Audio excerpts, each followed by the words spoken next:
Ayos, hunter ako ng mga multo. Humanda kayo sa akin mga multo kayo. Ako naman ang magpaparamdam sa inyo.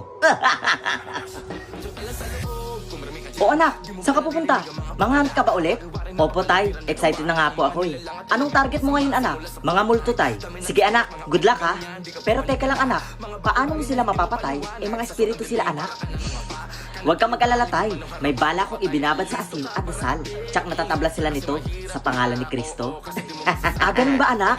Sige, fighting. Sige po tay.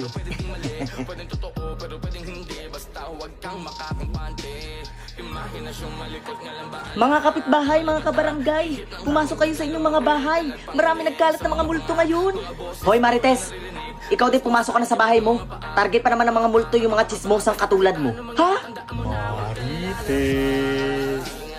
Marites. Awu.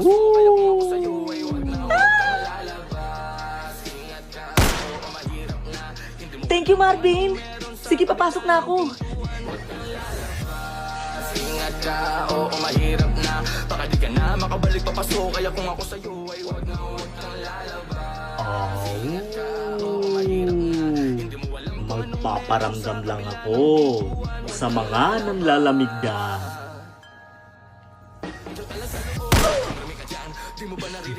Kala mo may mga nanlalamig ka pang nalalaman dyan.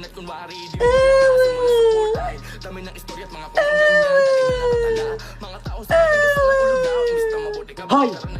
Anong uho? Dapat, awu!